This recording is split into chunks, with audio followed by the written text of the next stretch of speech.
গোলাম হোসেন, এই জাতটি তুমি কোথায় পেলে? আরে জাতের নামটা বাই কি? বলো তাড়াতাড়ি। জো হুকুম জনাব, আপনার আদেশ পালনে আমি শিরোধার্য গোলাম হোসেন। মীর মর্দান আর মোহনলাল ওরা কোথায়? অতি শীঘ্র আমার সামনে হাজির করো।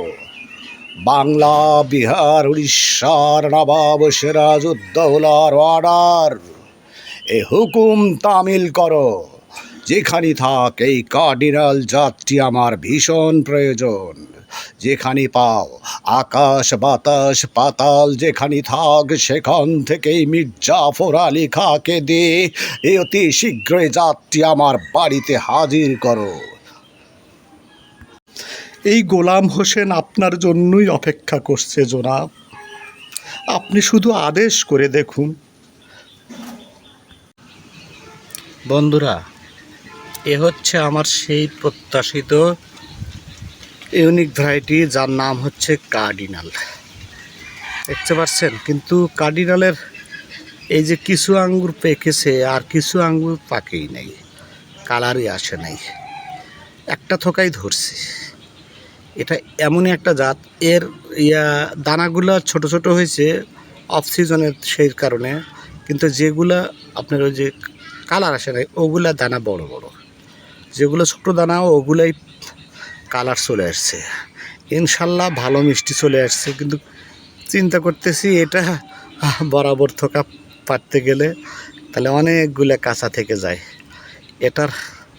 এটা এত বড় ইউনিক ভ্যারাইটি, আপনারা জানেন কি? এটা হচ্ছে আপনার 9.3 রেটিংয়ের কার্ডিনাল। আপনার কার্নিভাল এর ধারে কাছেও নাই। নতুন জাত যতই আপনি টার্নিভাল যত জাতি নিয়ে আসুন না কেন, কার্ডিনালের মতো না। কিন্তু সবাই এই জাতটার ফলন আনতে পারে না। এটা হাই রেটের, পৃথিবীর মধ্যে যতগুলো হাই রেট দেওয়া আছে, হাই রেটিংয়ের মধ্যে এই কার্ডিনাল একটা জাত। যেমন কার্ডিনাল, তারপরে আপনার কী করে স্ট্রেঞ্জ ফিঙ্গার, কিন্তু স্ট্রেঞ্জ ফিঙ্গারের উপরে কিন্তু কার্ডিনাল আছে। ক্রিমসন সিডলেস, এটাও হাই রেটিংয়ের মাল। বুঝতে পারছেন? যাই হোক, ভিডিওটা বেশি বড় করতে চাই না, তারপরও আপনাদের শুধু দেখানোর জন্য আমি বললাম। এটা হচ্ছে সেই কার্ডিনাল, অফ সিজনেও কার্ডিনাল ধরেছে কিন্তু এক থোকা, তার মানে এটা আপনার অফ সিজনে ধরে না, এটা ভাগ্য। এই দেখেন, এই যে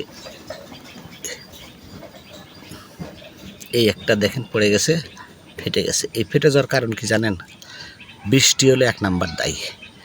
আর আরেকটা দায়ী হচ্ছে আপনার এই পটাশ, মানে যখন পাকা শুরু হয়ে গেছে তখন আমি পটাশ দিয়েছিলাম, এই যে পটাশ দেওয়ার কারণে ফেটে গেছে।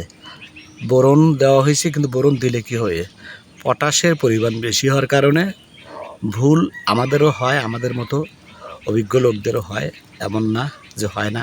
শেখার কোনো শেষ নেই ভাই, শিখতে হবে, আরও শিখতে হবে, অনেক ভুলভ্রান্তি করে তারপরে এই আঙ্গুর চাষ সম্পর্কে অভিজ্ঞতা অর্জন করতে হবে।